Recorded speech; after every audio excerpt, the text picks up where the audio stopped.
Hello, Child here. He calls me his child, Dusty Rose. Let's talk about Mere Christianity by C.S. Lewis.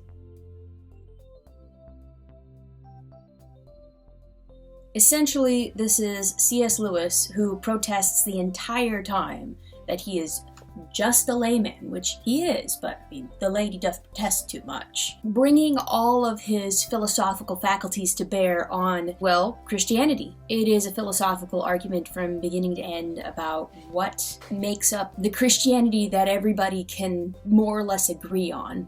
You know, not the splinter parts, not the differences. Okay, what unites the core of Christians? And he argues why he thinks it's correct.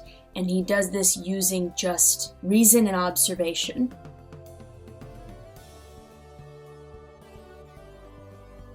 I knew about this book forever. It was part of my mom's story, actually, which I thought was hysterical because her story is that before she was a Christian, someone gave her this book.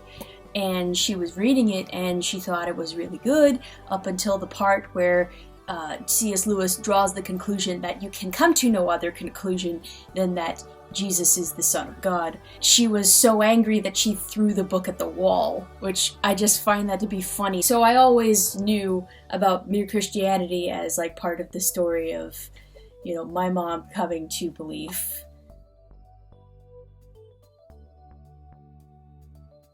This was one of the first nonfiction books I started reading on this journey of, hey, let's give nonfiction a try. I tried reading it myself at first, and within 2 chapters I was completely lost because I was reading it at my normal novel speed reading level. And I hadn't yet realized I couldn't do that. I had to slow way down. So what happened is I was dating who would be my husband. He was interested in this title, so I started reading it aloud to him. And then not only did I slow down enough to actually process the words as they were coming out of my mouth and going back into my ears, if I got stuck, I could ask him, do you get what he's saying here? And most of the time he was like, yeah, here, let me, and he'd, go through it and I'd be like, oh, okay, that makes sense. So that was really helpful. This book gets to the core of the whys and hows of Christianity in such a beautifully methodical way. I felt firmer for having read it. I liked the things that it buttressed about Christianity, and I liked the ideas it knocked down about Christianity. And another thing this book did for me is it taught me what good reasoning looks like. And I didn't realize it at first, but after this, I read a book or two where what the author did with an argument was it was so clear that they had started from a conclusion and then were attempting to argue back, to reach that conclusion. Instead of, and this is what I really appreciate about him, instead of starting with a question and seeing where the truth takes you. That's the sense that I got from Mere Christianity. And that's almost always the sense I get from C.S. Lewis, is that he starts with a question and then he works his way from the base, the very base, defining terms and then the base concepts and then, and then it seems like he gets to where he's going and it's I didn't feel like you had an agenda you were trying to shove down my throat.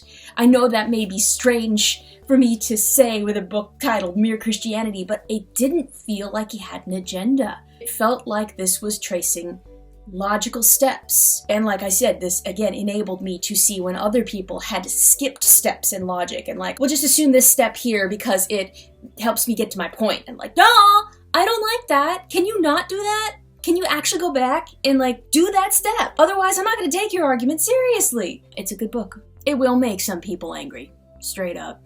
He doesn't apologize for what he sees as intrinsic to the faith. I was uncomfortable reading a few passages, to be honest, because I'm not as sure as he is about some parts, but it's still worth it, and that's why this is on my channel.